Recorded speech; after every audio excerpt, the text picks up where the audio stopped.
안녕하십니까? 김영록 교수님 지도 아래 2026년 1학기 디자인 프로젝트를 진행한 박민수, 장석광 조의 박민수입니다.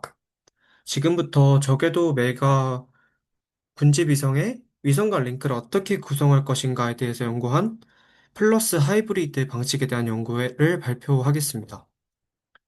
지난 6월 스페이스X는 약 1조 7천억 원의 가치로 상장하며 미국 증시 역사상 최대 IPO를 기록했습니다. 이 스페이스의 핵심 사업이 저궤도 위성 인터넷, 즉 스타링크입니다. 에리오 위성통신이란 지표면에서 500에서 200km, 2000km 고도의 저궤도를 도는 위성들을 이용해서 인터넷 서비스를 제공하는 통신 방식입니다. 위성을 수천 기씩 띄워서 군집을 이루고 이 군집이 지구를 커버하며 광대역 인터넷을 제공하는 것이 목표입니다. 스타링크 외에도 이 원웨, 아마존의 쿠이퍼, 중국의 GW, G16까지 뛰어들고 있어 에리오 위성통신은 이제 현재 명실상부한 산업 트렌드입니다. 이 저궤도 메가 군집 위성, 이 메가 컨스텔레이션은 인터 세틀라이트 링크, 이제 앞으로 약자 ISL로 명칭하겠습니다. 를 통해서 지상국 없이 우주에서 직접 데이터를 라우팅하며 지상 광섬유보다 빠른 전파 속도로 저지연 통신을 구현합니다.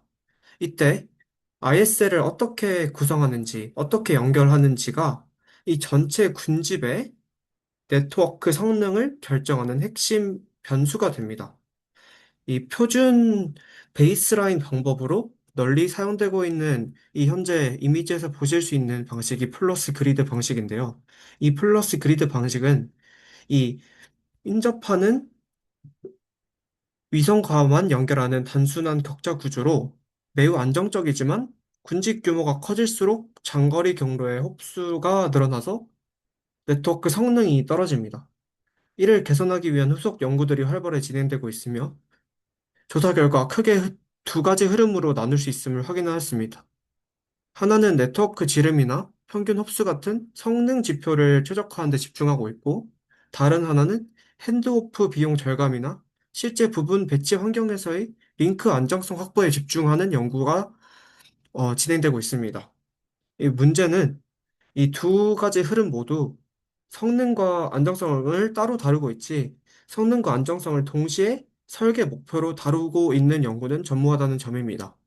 링크를 적극적으로 재구성하면 네트워크 전체의 성능은 좋아지지만 비용, 안정성이 떨어지고 플러스 그리드 방식과 같이 고정된 구조를 사용하면 안정적이지만 성능 개선의 여지가 적습니다. 따라서 두 가지 목표를 함께 고려하는 프레임워크가 아직 제시된 바가 없어 해당 연구를 수행하게 된 동기가 되었습니다. 본 연구는 따라서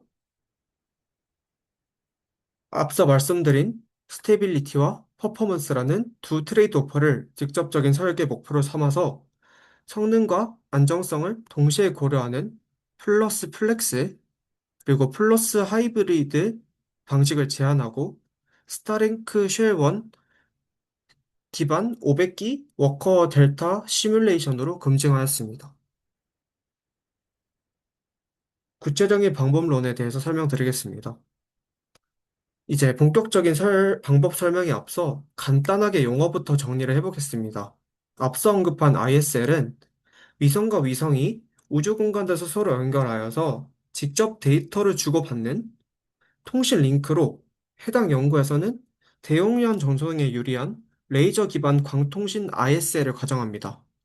이 ISL은 이 그림에서 보실 수 있다시피 세 가지로 나눌 수 있습니다. 첫째, 인터 세틀라이트 링크는 바로 첫 번째, 죄송합니다. 인트라 플레인 링크는 같은 궤도면 안에서 앞뒤로 인접한 위성을 잇는 링크로 거리가 거의 변하지 않아서 매우 안정적인 연결을 유지하는 데 중요한 역할을 합니다.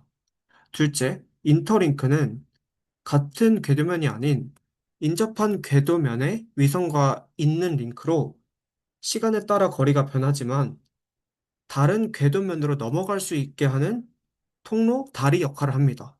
따라서 실제 다른 궤도면, 즉 다른 지역으로 라우팅을 할 때 이 인터플레인 링크를 거쳐서 지구 반대편에 있는 위성으로 데이터를 라우팅하는 것을 확인할 수 있습니다.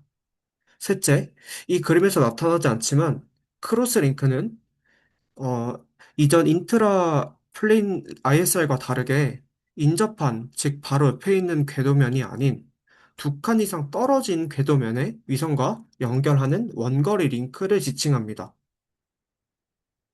그래서 따라서 이 세 가지 링크를 어떻게 조합하느냐에 따라서 앞서 베이스라인으로 많이 사용된다고 말씀드렸던 플러스 그리드, 그리고 저희가 제안하는 플러스 플렉스와 플러스 하이브리드 방식에 대해서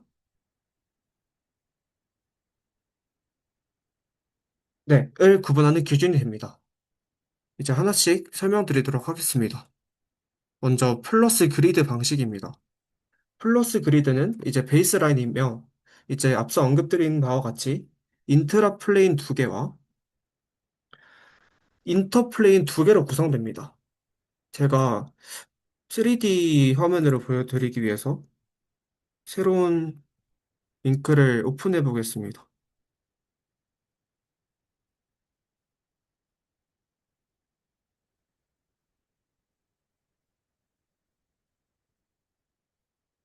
죄송합니다.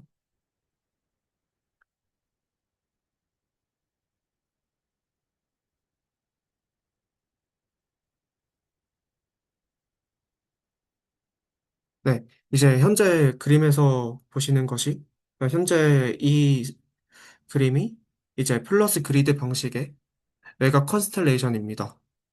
그림에서 보실 수 있듯이 이 파란색 형광펜으로 연결된 부분이 인트라플레인, 즉 같은 궤도면, 현재 앞서 말씀드린 이 델타 메가 컨스텔레이션 중에 어떤 한 종류인 워커 델타라는 형태의 어떤 배치는 이 일정한 각도, 궤도면, 그 적도면을 기준으로 일정한 각도를 준 형태의 궤도면을 가지는 위성들로 연결되어 특정 위도를 잘 커버할 수 있도록 구성된 형태인데, 그래서 여기 보시면 이 이렇게 연결된 같은 색깔의 궤도가 하나의 궤도면입니다. 그래서 총 500개의 위성을 사용했다고 말씀드렸고, 그래서 이 다른 종류의 궤도면 20개로 이루어졌고, 각 20개의 궤도면에는 25개의 위성이 균일한 간격을 가지고 배치되어 있습니다. 이렇게 보시면 이게 하나의 이게 하나의 위성 궤도면이고, 이 궤도면을 따라서 일정 간격으로 위성들이 배치되어 있음을 확인할 수 있습니다. 그래서 이 궤, 같은 궤도면을 연결하는 일정 간격으로 연결된 이 파란색 링크가 하나의 위성을 기준으로 보면 이 하나의 위성이 본인이랑 같은 궤도에 있는 바로 옆에 있는 위성과 연결하는 이 링크가 인트라 플레인입니다. 그리고 바로 옆 궤도면과 연결된 이 친구, 다른 친구와 연결된 링크가 ISL 링크입니다. 이렇게 해서 어, 플러스 그리드는 인터 플레인 두 개와 인트라 플레인 두 개로 모든 위성이 링크를 구성하고 있으며 인접한 궤도면에서 같은 인덱스를 가진 위성끼리, 즉 위치가 아니라 이제 위성의 번호 기준으로 고정 매칭을 하는 형식입니다. 또한 크로스 링크는 존재하지 않습니다. 이렇게 구성되어 있음을 확인할 수 있고 이제 이 형태를 바탕으로 한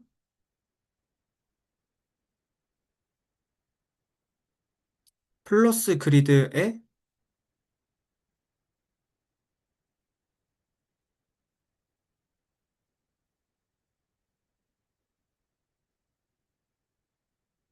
성능을 간단히 보시면 네. 일단 퍼포먼스 부분 말고 링크 체인지 레이트에 대해서 먼저 보겠습니다. 이 링크 체인지 레이트 같은 경우는 이제 직전 타임스택과 비교하여 없어지거나 새로 생긴 링크 수를 현재 시점에 전체 링크의 개수로 나눈 값으로 정의합니다. 여기서 보실 수 있다시피 플러스 그리드 방식은 이 링크 체인지 레이시 95분 동안 내내 0%로 그냥 새로 구성되거나 없어지는 링크가 하나도 없다는 것을 확인할 수 있습니다. 그래서 매우 안정적이죠. 하지만 이 평균 지연 그리고 홉 카운트가 11.26 또는 60ms 근처로 나타나는 것을 확인할 수 있습니다. 이 시나리오 딜레이 같은 경우는 그냥 제가 뭐 임의로 그냥 좀 대표적인 네, 그 지역을 뽑아서 그 해당 위치에 위치하는 위성들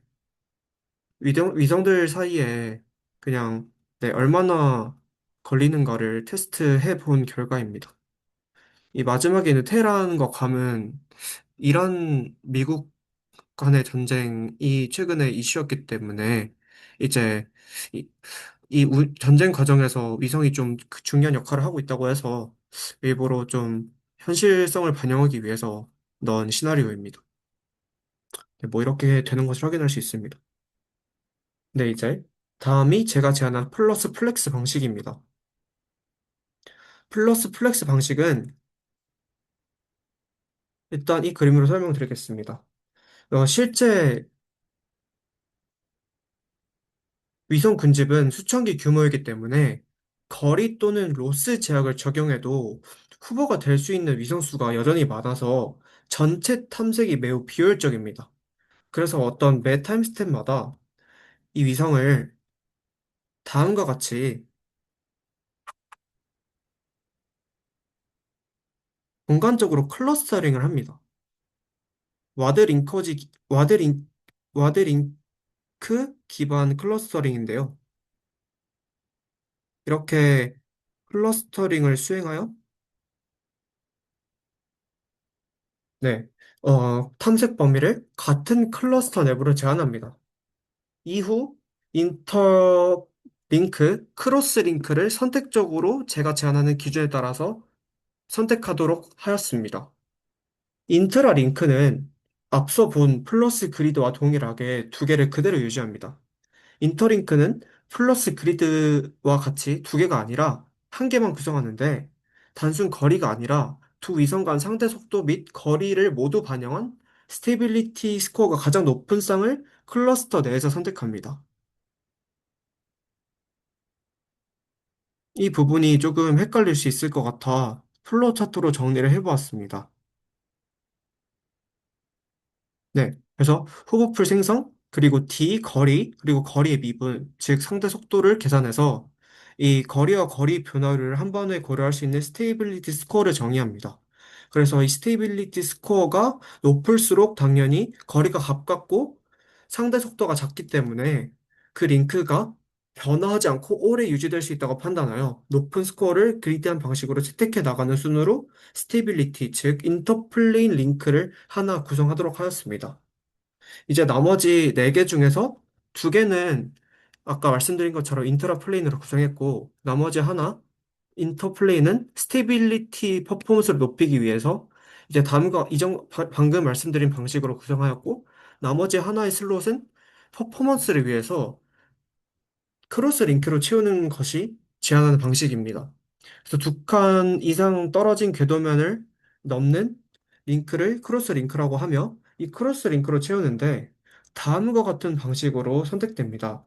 같은 클러스터 내에서 궤도면 차이가 2 이상이고 거리 및 로스 조건을 만족하는 후보 쌍마다 현재 그래프에 그 링크를 하나만 추가했을 때 지구 전체 40개 주요 도시 기준 780개 위성쌍의 평균 흡수가 얼마나 줄어드는지를 BFS 방식으로 계산해서 이를 델타 L로 정의합니다. 그리고 이 델타 L이 큰 후보부터 위성당 크로스링크는 최대 1개라는 제약 아래서 그리디하게 선택합니다. 네, 만약에 델타 L이 동일하다면 델타 D를 지름 감소가 큰 쪽으로 선택해서 타이 브레이킹을 하지만 타이 브레이킹한 후보는 많이 존재하지 않아서 해당 부분을 생략하겠습니다. 네, 그래서 이 델타 L이 동일한 후보가 여러 개면 그래프 지름 감소량인 델타 D를 추가로 비교해서 큰 쪽을 선택해서 네, 선택하는 방식으로 이제 크로스 링크를 구성했고 그 결과가 다음과 같습니다.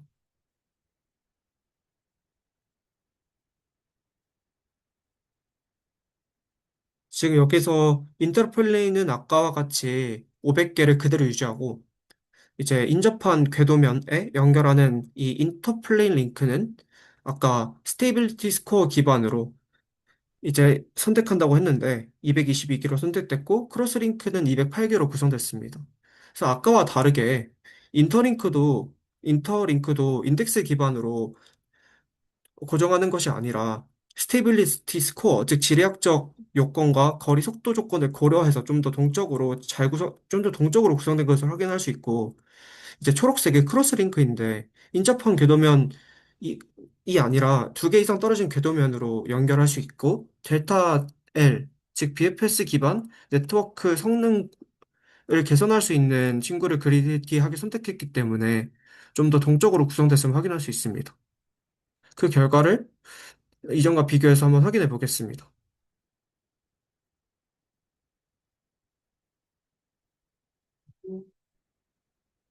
네.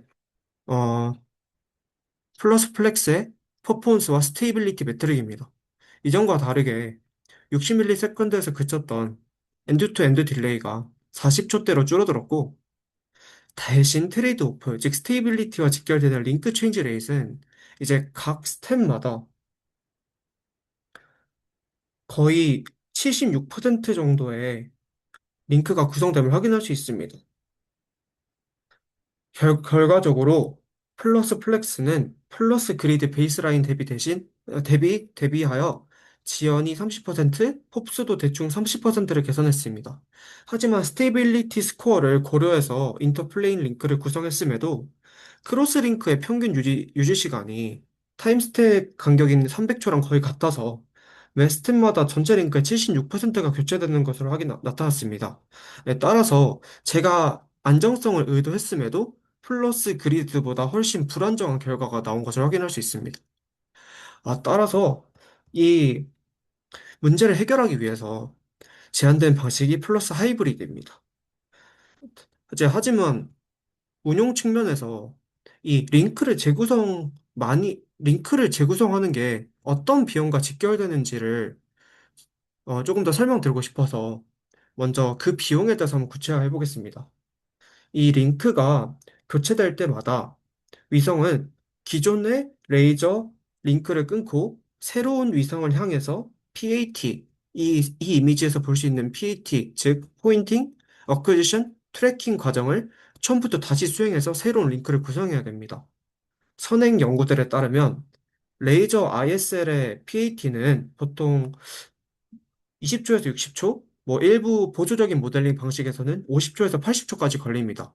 그 시간 동안 비콘 레이저의 광역 주사로 전력 스파이크가 발생하고 짐발 같은 트래킹하는 기계 구동계가 반복 작동하여 기계적 마모가 누적됩니다. 무엇보다 이 PAT가 수행되는 이 대략 1분간의 과정에서 기존 링크를 끊고 새로운 링크가 구성되는 대기 시간 동안 해당 링크를 구성될 수 없어서 처리량이 0이 되고 그 결과로 Q 지연이 쌓이겠죠. 그래서 플러스 플렉스처럼 5분마다 링크의 76%가 이 PAT 과정을 반복하여 새로운 링크를 구성한다는 것은 이제 그런 비용이 그만큼 자주 누적된다는 것이므로 이 제가 언급한 링크 체인지 레이트는 최소화될수록 좋습니다. 따라서 제가 제안하는 마지막 방식인 플러스 하이브리드 방식으로 넘어가도록 하겠습니다.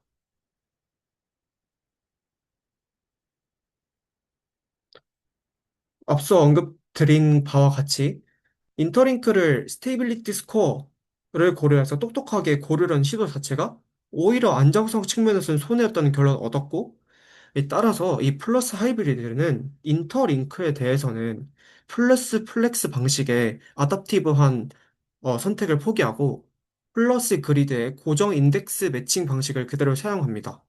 대신 성능 개선이 필요한 만큼 일부 인터플레인 슬롯을 크로스링크로 교체하는 절충형 구조를 택하였기 때문에 이름을 플러스 그리드라고 하였습니다. 그렇다면 인터링크 중 몇 퍼센트를 플러스 그리드 방식을 그대로 고정하고 이제 남은 몇 퍼센트를 크로스링크로 바꿀 것인가에 대한 비율을 정하기 위해 이 다음과 같은 레이시오 테스트를 수행했습니다. 구체적인 절차는 다음과 같습니다.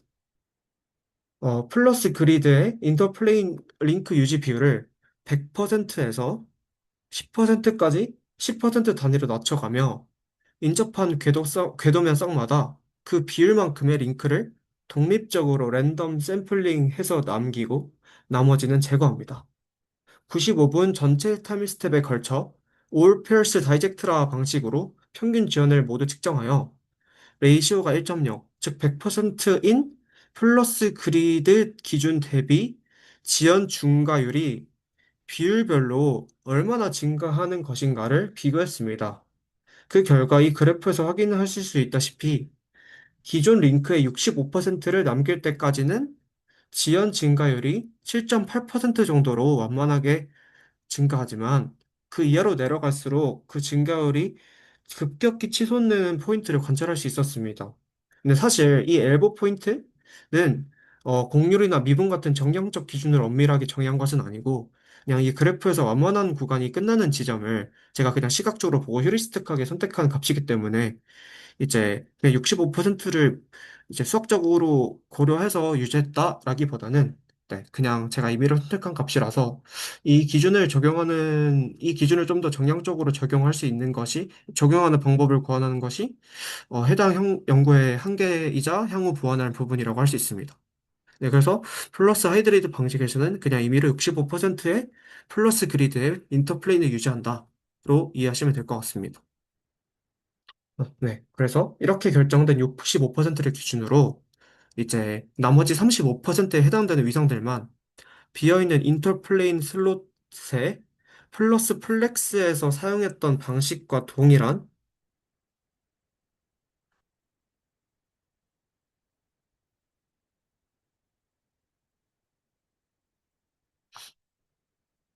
네, 델타 L 그리디 방식, 네, 이 방식을 사용해서 네,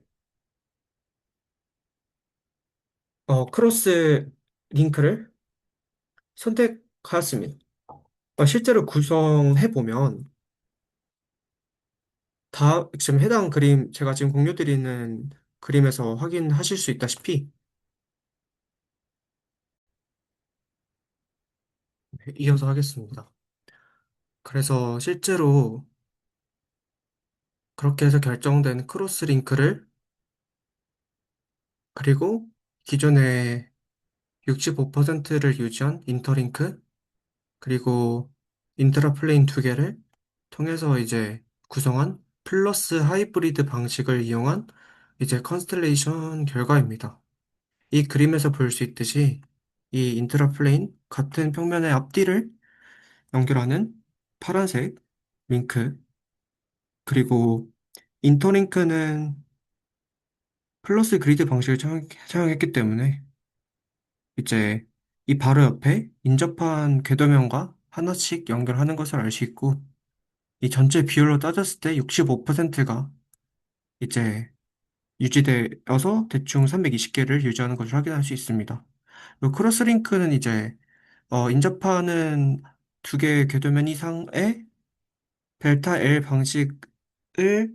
L을 직접 계산해서 퍼포먼스의 개선폭이 높은 링크들을 하나씩 계산을 통해서 구하였고, 이제 그 결과 이렇게 핑크색으로 구성됨을 확인할 수 있었습니다. 하지만 이 크로스링크와 그러니까 인터링크 65%를 남기고 크로스링크를 구성하는 과정에서 조금 불균형한 상태로 이 전체적인 그래프, 이 불균형한 형태로 이 링크들이 구성됐는데, 이제 이 그림을 보시면 이제 그러니까 비율로는 이 53%, 33%에서 65%를 유지했고 크로스링크가 13%인 건 맞지만 이 위성 하나를 개별적으로 봤을 때 이 인트라 인터 크로스가 211, 210, 201, 200처럼 이렇게 좀 다양하게 좀 나타났는데 그래서 뭐 이 210 같은 경우에는 뭐 두 인터링크를 모두 이영애 같은 경우는 두 인터링크가 모두 제거됐지만 크로스링크는 하나를 합해서 디그리 3, 즉 4개의 단지가 아니라 3개의 ISL 링크를 사용하고 그리고 뭐 38기 같은 경우에는 이제 인터링크가 한 개 제거된 후에 적절한 크로스 후보를 클러스터 내에 찾지 못해서 크로스 링크를 가지지 않는 디그리 3를 형태를 가지는 걸 확인할 수 있고 이제 저희가 원했던 거는 211 형태겠죠. 그리고 이영영 같은 경우는 뭐 10개 12% 정도인데 두 인터링크가 모두 해제되고 크로스 링크도 또 확보하지 못해서 디그리 2를 사용하는 것을 확인할 수 있습니다. 그래서 전역적으로는 65대 35라는 비율을 유지하지만 개별 위성 단위에서는 클러스터 내 후보 가용성 또는 이제 알고리즘에 따라서 결과가 균일하지 않음을 확인할 수 있습니다. 하지만 이 결과에 대해서 제가 분석을 해봤을 때 다음과 같은 결론을 내릴 수 있었습니다. 이런 불균일성은 결함이 아닙니다. 즉, 실제 스타링크 위성도 현재 ISL 단자를 3개 또는 4개만 탑재하고 있고, 최근에는 이종 구조나 이종 ISL 구조나 3ISL처럼 링크 수를 줄이는 토폴로지가에 대한 연구가 되게 활발하거든요. 따라서 일부 위성이 4개보다 적은 링크를 가지는 결과는 이제 최근 연구 흐름과도 맞닿아 있는 지점이라 볼 수 있어서, 네, 이 연구 결과를 그대로 가져갈 수 있다고 생각했습니다. 네. 그래서 종합해보겠습니다. 이 퍼포먼스를 먼저 보겠습니다. 이제 평균 지연은 플러스 그리드 60ms 정도, 그리고 플러스 하이브리드 방식이 대략 45ms, 그리고 플러스 플렉스 방식이 42.5ms 정도로 플러스 그리드 대비 각각 25%, 28% 정도 개선되었습니다. 플러스 플렉스와 플러스 하이브리드를 비교했을 때 성능 차이는 2에서 3mm 정도에 불과합니다. 시나리오별로도 이렇게 나오고요. 그리고 링크 체인지 레이트가 스테이빌리티와 직결되어 있고 이 스테이빌리티가 곧 코스트와 직결되어 있기 때문에 이 코스트 측면에서 하이브리드는 지금 그러니까 이 플러스 그리드는 하나도 바뀌지 않으니까 0%를 유지하고 있는데 이 하이브리드 방식은 대략 25에서 26% 정도로 링크가 변하고 이 플러스 플렉스 방식은 이제 거의 75%, 뭐 80% 변하니까 이 플러스 하이브리드 방식은 플러스 플렉스 방식 대비 3분의 1로 줄이지만 이제 성능 이득은 그대로 유지하는 방식으로 실용적인 균형점으로서 플러스 하이브리드 방식의 장점을 확인할 수 있습니다. 네, 이게 제가 연구한 플러스 하이브리드 방식에 대한 퍼포먼스 스테이빌리티에 대한 분석이고요. 그래서 이제 최종적으로 리미테이션 및 퓨처 워크에 대해서 말씀드리도록 하겠습니다. 네, 디스커션과 컨클루전 마지막 부분입니다. 본 연구는 단일 쉘의 월커 델타 환경에서만 검증되었고, 시뮬레이션 복잡도를 고려하여 500기 규모로 제한하였는데, 이는 실제로 운용되는 수천 기 또는 수만 기 대비 매우 작은 편입니다. 또한 이전에 봤다시피 65% 인계값처럼 일부 설계 파라미터가 휴리스틱한 탐색에 의존했다는 한계도 있습니다. 델타 L 계산도 전체 위성상을 다 비교한 대신 전 세계 40개 주요 도시 기반 780개 위성상으로 후보를 줄여서 BFS 다이젝트라로 흡수와 지원을 근사했기 때문에 이 자체로 전역적인 최적화도 아닙니다. 더 근본적으로는 이 델타 L 기반 크로스 링크 선택 방식이 매 타임스텝마다 후보 링크를 하나하나 그래프에 추가해서 BFS를 계속 돌리는 구조라서 위성수가 늘어날수록 연산 비용이 급격하게 커지면 물론 다이젝트라나 BFS 같은 그래프 탐색 연산은 본질적으로 순차 연산이기 때문에 GPU로 병렬화하기도 어렵다는 구조적 한계가 있습니다. 그래서 이를 해결하기 위해 그래프 뉴럴 네트워크 기반의 분산 정책 학습으로 확장하는 작업을 진행 중에 있습니다. 핵심은 각 위성이 매번 전역적 그래프 탐색을 새로 돌리는 대신 자신의 로컬 스테이트, 노드 정보 또는 링크 정보만으로 링크 액션, 링크 생성을 할지, 링크를 없앨지를 추론하도록 학습시키는 것입니다.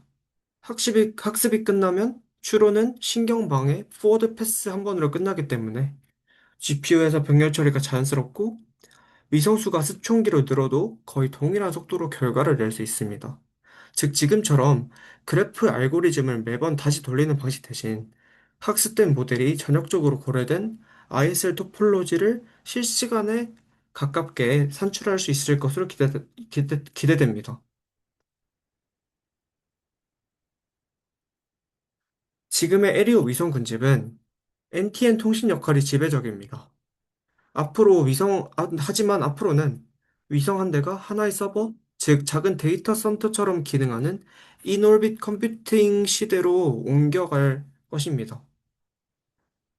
이에 위성이 AI 추론이나 데이터 연산 처리를 직접 수행하게 되면 이 연산 부하를 어떻게 분산시키느냐가 핵심 문제가 되는데 이러한 로드 밸런싱 등은 결국 위성 간 ISL을 얼마나 동적으로 잘 구성하느냐에 따라 달려 있습니다. 즉, 제가 수행한 연구는 단순 에리오, 통신, 네트워크 성능 향상 문제뿐만 아니라 향후 연산 인프라 설계 문제로 그대로 이어지게 될 것이며 따라서 해당 연구가 그 토대로서 미래 가치를 가질 수 있다 생각합니다. 네, 이상으로 박민수, 장석광 조 발표 마치겠습니다. 감사합니다.